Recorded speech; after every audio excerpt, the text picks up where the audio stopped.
안녕하세요, 가치형입니다. 11월 21일 목요일 국내 시장이 마감되었습니다. 자, 오늘은 전반적으로 코스피 코스닥의 흐름이 괜찮았습니다.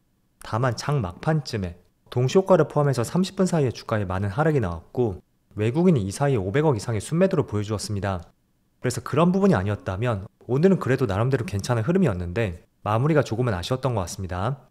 그렇지만 코스피는 전날과 거의 비슷하게 마무리되었고 또 코스닥은 마이너스 0.3%, 그래도 어제부터 오늘 오전까지 낙폭이 조금은 진정된 것 같죠? 그리고 코스피 상위 종목들을 보면 오늘은 삼성전자가 2%의 빨간불이 들어왔고 반대로 하이닉스는 파란불이 들어왔습니다. 그리고 나름대로 2차원지 관련주도 좋은 흐름이 나왔었고 그 외의 종목들은 다소 아쉬운 흐름이었던 것 같습니다. 또 코스닥도 마찬가지로 2차원지 관련주들 에코프로 그룹주에 빨간불이 들어왔고 그리고 오늘도 바이오 종목들이 조금은 약세 흐름이 나왔었네요. 그리고 코스피 수급을 살펴보면 오늘 수급도 마찬가지로 어제하고 굉장히 비슷했던 것 같습니다. 외국인은 마이너스 2,500억, 그리고 기관은 3,000억 가까이 매수세가 들어왔었네요. 그 주체의 대부분은 연기금이었고요. 연기금은 지금 9일 연속으로 순매수가 이어지고 있습니다. 또 코스닥도 어제하고 비슷한 수급이었고요. 오늘은 외국인만 나홀로 순매도가 나왔습니다. 그리고 삼성전자, 오늘 모처럼 2%의 빨간불이 들어왔고 그렇지만 여전히 외국인의 순매도는 이어지고 있습니다. 다만 기관 쪽에서는 500억 이상의 많은 순매수가 들어왔고 삼성전자도 마찬가지로 연기금의 꾸준한 매수세는 들어오고 있습니다. 반대로 SK하이닉스, 최근에는 오히려 SK하이닉스의 수급이 더 좋지 않은 것 같아요. 오늘도 외국인이 1,000억 이상의 많은 순매도가 나왔고 기관은 삼성전자와 마찬가지로 반도체 쪽은 그나마 적극적인 매수세가 들어왔습니다. 다만 연기금의 수급을 보면 확실히 삼성전자보다는 조금은 못한 것 같죠? 그리고 오늘 좋은 흐름이 나왔던 포스코홀딩스, 오랜만에 기관과 외국인의 양매수가 들어왔고 그리고 LG에너지솔루션, 이 종목은 기관만 나홀로 순매수가 들어왔습니다. 자, 그럼 이어서 주체별 매매 동향에 대해서 살펴보도록 하겠습니다. 11월 21일 외국인이 가장 많이 매수한 종목은 네이버, 하나시스템, 포스코홀딩스, 유한양행, 효성중공업 이렇게 순서대로 매수했고 최근에 네이버는 외국인의 수급이 굉장히 좋은 것 같습니다. 이어서 기관은 SK하이닉스, 삼성전자, SK이노베이션, 셀트리온, LG에너지솔루션 이렇게 순서대로 매수를 했습니다. 이어서 해증시를 보겠습니다. 일단 어제는 미국 시장은 다소 조용한 흐름이었습니다. 나스닥은 이틀 전과 시장 흐름이 비슷했었고요. 또 S&P 500도 거의 비슷했습니다. 그리고 다우지수만 0.3%로 빨간불이 들어왔었죠. 또 반도체 수를 보면 반도체는 0.7%의 약세 흐름이 있었습니다. 또 아시아 증시, 지금 일본 시장은 0.9% 가까운 파란불이 들어오고 있고 대만도 흐름이 그렇게 좋지 못합니다. 또 중국 증시는 보합이죠. 자, 그래서 오늘은 글로벌 시장 흐름이 다소 조용하다고 할 수가 있고 그거에 비한다면 국내 시장이 그나마 조금 더 선방을 하는 것 같습니다. 지금 촬영 시점이 1시 반입니다. 현재 코스피는 0.5%의 빨간불이 들어오고 있고 대부분의 코스피 상위 종목들이 빨간불이 들어오고 있습니다. 어쨌든 지난주에 너무나 많은 시장에 하락이 있었던 만큼 이번 주만큼은 그래도 바닥에서 매수세가 들어오는 것은 아닌가, 이런 생각도 한번 해볼 수가 있겠죠.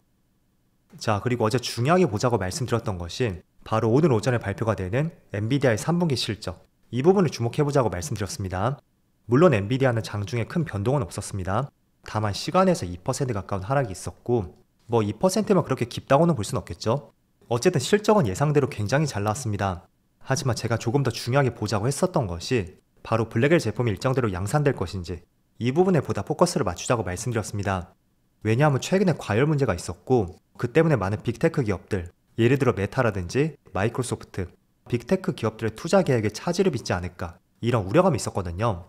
하지만 엔비디아 측에서 계획대로 4분기에 생산을 시작할 것이고 내년에 점진적으로 확대할 것이라는 발표가 있었습니다.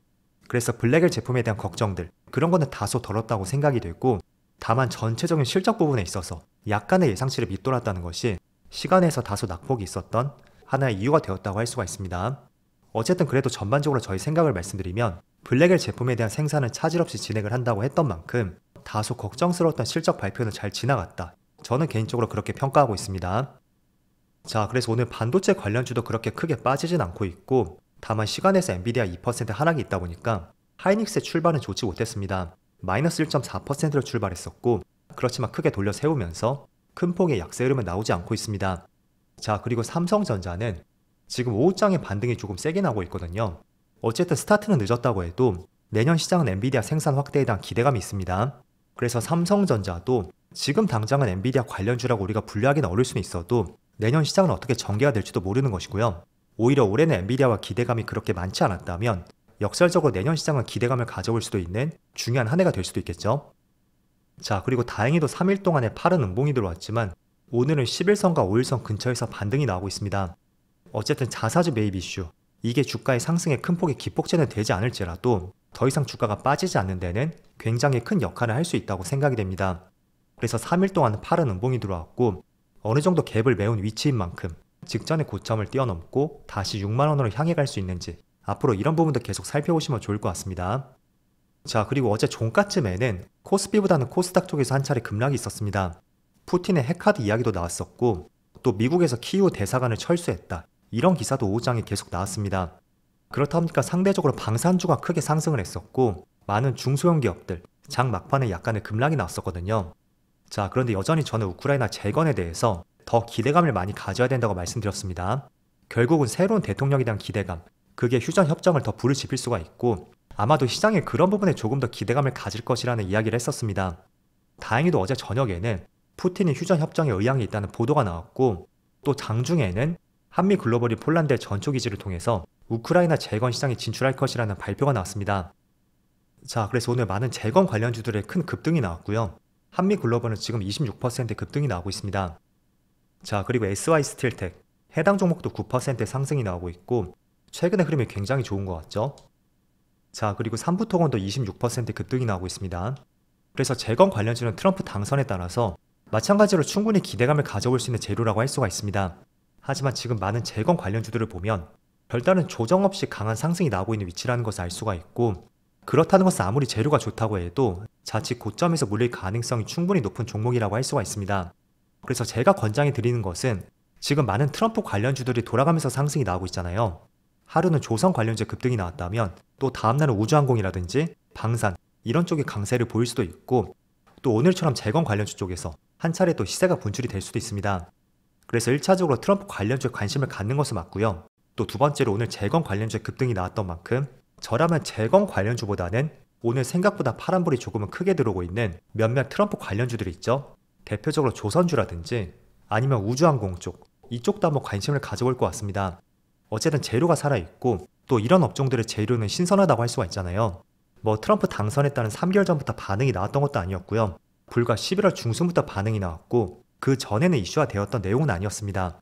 그래서 한 차례 슈팅이 나왔고 지금은 이틀 연속으로 빠지고 있지만 이런 업종들은 언제든지 N자형 패턴이 나올 수가 있고요. 지금은 그런 변곡점을 찾아서 관심을 갖고 주가의 흐름을 추적해보자 라는 말씀을 전해드리겠습니다. 자, 물론 그렇지만 N자형 패턴이 나오지 않고 한 차례 상승에 그치고 다시 제자리로 돌아올 가능성도 있습니다.